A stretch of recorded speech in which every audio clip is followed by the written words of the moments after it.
Magandang araw mga ka-anxiety. Nandito na naman tayo ngayon para magbahagi ng ating mga nalalaman at mga kaalaman tungkol sa anxiety disorder, kung paano ba talaga ito i-overcome. Ngayon, ang ibabahagi ko sa inyo ngayon ay tungkol ito sa kung bakit sinasabi na hindi problema ang anxiety disorder at ang mga sintomas nito. Paano nangyari yon? Ito yan. Bago ko ipaliwanag yan, gusto ko lang sabihin o gusto ko lang ipaalam, lalong-lalo na sa mga baguhan pa lang na nakakaranas ng anxiety disorder. Ang anxiety disorder ay hindi naman talaga ito pagdurusa, kundi ito ay wake-up call.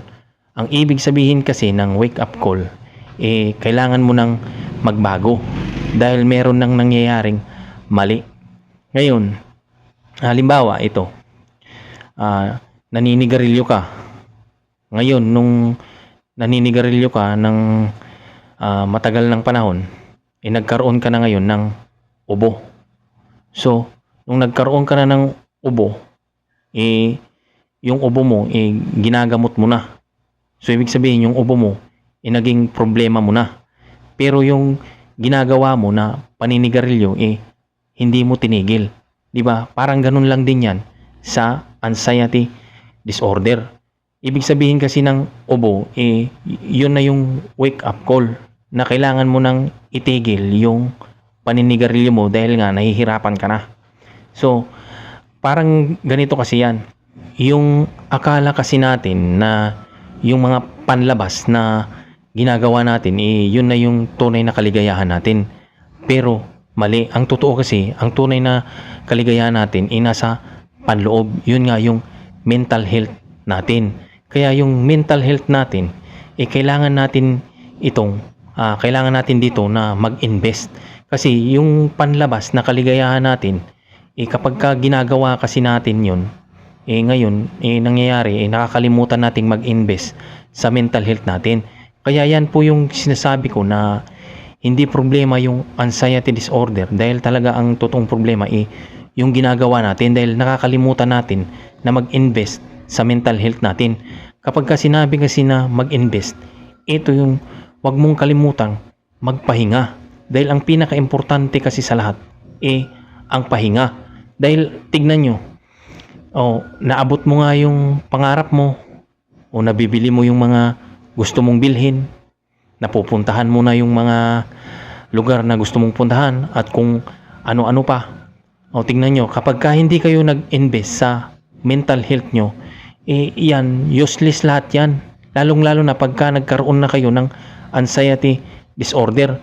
Kahit ano pa yung mga bagay na yan, kahit ano pang mamahalin na bagay na yan, magiging useless yan kapag ka nagkaroon na kayo ng anxiety disorder.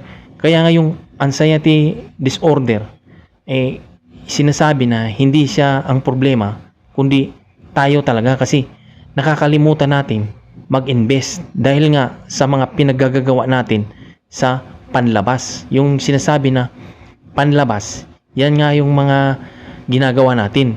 Yung halimbawa, yung akala kasi natin na magtatrabaho tayo, yung trabaho tayo ng trabaho, akala natin yun na yung kaligayahan natin dahil kumikita tayo. Pero ang totoo, hindi po talaga yun ang kaligayahan natin, dahil ang kaligayahan natin is yung mental health natin, na kung nabigyan ba natin ito ng pahinga. Yun po yung katotohanan dyan. Kapag ka nakaranas na kayo ng anxiety disorder o na-diagnose na kayo ng anxiety disorder, hindi ibig sabihin yan failure, kundi ang ibig sabihin yan ay wake up call. Uulitin ko, kapag ka diagnose na kayo ng anxiety disorder, hindi po yan failure, kundi yan ay wake up call. Kasi hindi naman ito tungkol sa nararamdaman natin, kundi tungkol ito sa mga pinaggagawa natin. Kasi hindi naman natin talaga ito mararanasan kung hindi tayo gumagawa ng mga mali. Kasi hindi natin namamalayan na yung akala kasi natin na nakakapagpasaya sa atin, yun na yun.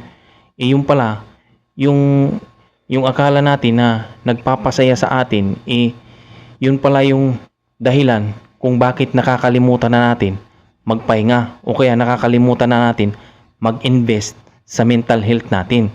Gaya nga ng sabi ko na hindi ito tungkol sa nararamdaman natin, kundi tungkol ito sa mga pinaggagawa natin. Halimbawa nga, sabi ko nga, yung naninigarilyo ka, tapos nag-uubo-ubo ka na. Di ba? Yung ubo mo, yun yung nararamdaman mo. Pero yun ay hindi ang problema, kundi yun nga ang ginagawa mo na paninigarilyo. Yun yung ibig kong sabihin. Kaya sana maintindihan nyo kung ano yung point ko dito. Alam nyo mga ka-anxiety, itong anxiety at saka anxiety disorder ay pareho lang yan sila. Kahit disorder na yung anxiety mo, pareho pa rin yan. Ang pinagkaibahan lang kasi nila, itong anxiety disorder, yung mga nararamdaman mo dito na pangit ay napapansin mo na. At bukod sa napapansin mo na, ito ay hinuhusgahan mo na ito ay malaking problema o kaya ito ay parang dilubyo na sa'yo. Yan po kasi yung pinagkaibahan ng anxiety sa anxiety disorder.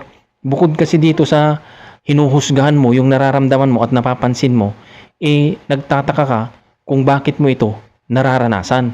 Yan po talaga yon yung pinagkaibahan nila. Ngayon, sabi ko nga, kaya mo na nararanasan ang anxiety disorder o kaya nararanasan ng isang tao ang anxiety disorder dahil hindi sila o hindi ka nag-invest sa mental health mo.